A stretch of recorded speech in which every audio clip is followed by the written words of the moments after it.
ما ينفعش نعدي الموسم بتاعها من غير ما نجيبها ونخللها وتبقى معاكي احلى بسارية. البسارية دلوقتي رخيصة ومالية السوق. ده رحت جبت كيلو ب20 جنيه عشان اعمله معاكم. انا طبعا يعني بعمل كمية، بس انا قلت الكيلو ده اعمله معاكم. طبعا جبته غسلته كويس جدا من اي حاجة. وطبعا الحاجات دي قعدته ساعتين، من ساعتين ل3 ساعات. انا قعدته ساعتين. نزل المية بعد ما غسلته اللي انتوا شفتوها دي انا مش عايزاه. هبتدي بقى حقيقة احط ايه، نص معلقة كركم كبيرة، الشطة ربع معلقة، نص معلقة زي ما تحبي، نص معلقة بابريكا، تمام كده، وكم ورقة لوري دي بتخلي طعمه في حتة تانية خالص، ومعلقتين بقى كبار مترعمين كده ملح، يعني يكونوا معلقتين كبار حلوين وتحطيهم. انا هنا عشان المعلقة كانت صغيرة شوية حطيت كمان نص معلقة. هتحطي كله على بعضه وتقلبي. هتقولي لي الرشرش شويه فوق شويه تحت شويه في البرطمان، هقول لك لا، احنا هنحط كله على بعضه. ودي البابريكا عشان تخلي لونها احمر كده وجميل. انا بحط يعني حاجات قليله، ربع معلقه كبيره. انت عايزه تحطي اكتر قدامي هقولك البسارية مش هتقعديها يومين 3 والكلام ده، مفيش الكلام ده، انت عايزه براحتك. البسارية من الحاجات اللي بتستوي بسرعة. قلبتيهم تقليبة كويسة وبالراحة عشان ما تتهريش معاكي. البسارية دي حجمها يعني صغير شوية، متوسط، لا هي كبيرة ولا صغير. هتحطي كيس في برطمان، ده البرطمان ده كان بتاع بونبوني، هحط شنطة فيه او كيس، وهبدأ انزل بالبسارية اللي انا محيقاها. البسارية معايا لا هتقعد يوم ولا يومين، هتخليليها الصبح هتاكليها اخر النهار. 8 ساعات، من 8 ل10 ساعات، بس كده. والله بس كده. انت عايزه تقعديها يومين 3 براحتك. السردين بيقعد يوم واحد يا جماعه، تاني يوم بتاكلي منه 24 ساعة. لكن البساري اهي حطيتها، ما تحطيش لا توم ولا ليمون ولا كمون ولا اي حاجة غير الحاجات اللي حطيناها بس، تمام كده. هتحطي على الوش زيت، واهم التركايه بقى طلعي الهواء اللي في الكيس كله، عشان ده اللي بيبوظ اي حاجه. طلعي الهواء واقفليه كويس الكيس. طبعا البرطمان ده يشيل 2 كيلو، ده كيلو ب20 جنيه بس هتعمليها. ومش هقولك تاني يوم هتاكليها، لا، ب20 جنيه هتعمليها وفي يوميها هتاكليها، تمام. اهي هتقفليه كويس. هتعملي ايه، هتغطيه وتسيبيه 3 ساعات. داخله المطبخ حطيه على رخامه المطبخ 3 ساعات، امسكيه روحي من غير ما تفتحي البرطمان. هتروحي مقلباه الناحيه دي شويه وتسيبيه نص ساعه ساعتين، وقلبيه على الناحيه التانية، تمام كده، من غير ما افتح هنا كنت بوريهولكم انه خلاص. هروح بقى ايه قافله وعاملاه من الجنب ده شويه الجنب ده شويه، كل ساعتين اقلب، تمام كده. خلصوا ال8 ساعات ولا ال10 ساعات، هتطلعيها بالشكل ده.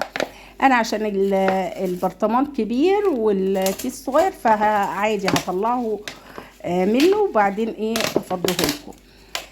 انتي ما بتاخدش وقت. البسارية بتتاكل في يوميها. تاني يوم لو عملتيها اخر النهار تاكليها تاني يوم. عملتيها سوقتي وجايه من السوق الصبح كده او الظهر، تاكليها على اخر النهار الساعه 8 9 لو انت بتسهري من عشاق الاكل بالليل، تمام كده. هجيب كيس وافضيها لكم وهوريها لكم استوت وتحفه خطيره. الله اكبر، الله اعظم، سبحان الله. غالبيه الفيديوهات بيبقى فيها الاذان. الله اكبر، الله اعظم. هنفصل بعد الاذان ان شاء الله. رجعنا. هندوق دلوقتي البسارية. طبعا ما فيهاش الا الراس وفتله كده المصارين. عايزه تطلعيها طلعيها، مش عايزه ممكن تاكليها كده عادي. بناكلها كده عادي كلنا، يعني الياتنا بياكلها. البسارية ما بتبقاش تقرص زي الجمبري، ولا فيها كيس رمله ولا اي حاجه. تحفه، طعمها خطير. عصري ليمون وهاتي بقى شوية سلطة، خيار على طماطم على بصل اخضر على بصل، انا ما كانش عندي بصل اخضر، كان عندي بصل من الاحمر ده اهو. وخدي ركن بقى كده فوق السطح، في ركن بعيد الهادي، وهاتي بقى حبايب البسارية كده والناس اللي بتحبها واديها، ما ترحمهاش. بصل، طماطم، خيار، جرجير، بصي تحفة، ما اقولكيش. احنا مش هنقعد بقى نشيل راس ولا الحاجات دي، لا. غبي. بتتخلل يا جماعة، اللي عايز اللي هيعملها اخر النهار ياكل منها الصبح. بصي الجمال، بصي الحلاوة. اعصري بقى ليمون وكلي، خطيرة. مش بتقعد البسارية من حاجات اللي بتتحيق بسرعة، مش بتقعد. السردين بقعده يوم واحد، يعني لو جبته الظهر هخلله هاكله على العصر تاني يوم واحد على العصر المغرب، على حسب انتي بتتغدي امتى بيتاكل، بتبقى خطيرة. ب20 جنيه، ب20 جنيه وهتاكليها في يوميها. تمام. اتمنى يكون الفيديو نال اعجاب حضراتكم، وتشجعوني لايك، متابعه، اشتراك، شيري على قد ما تقدري. اللي داخل لي اول مره بقدم محتوى سهل وبسيط، اتمنى تشجعوني. وصفاتي سهله وبسيطه، لا وكمان اقتصاديه. تمام، شايفين يعني. هي عايزه بقى شويه عيش كده، والجماعه بتوع الدايت كده يقعدوا لنا على جنب، ويعني هي أكلة بتقفل الناس اللي مجربينها، البسارية أو السردين أو الحاجات دي. لو لقيت تفاعل على الفيديو هنزل لكم أجيب بقى بعد كده السردين،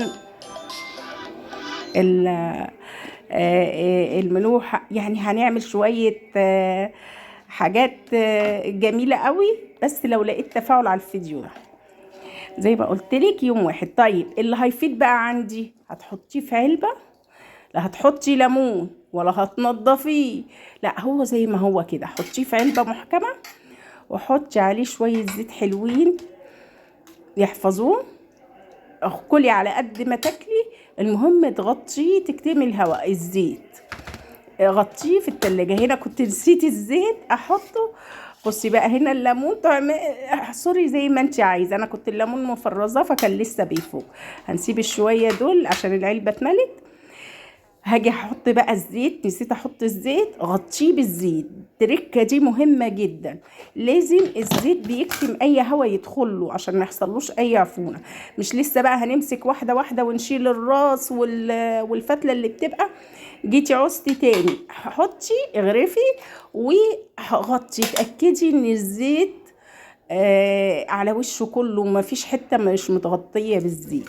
الزيت بس. اوعي تعصري ليمون ولا تحطي عليه حاجة وتشيليها في التلاجة.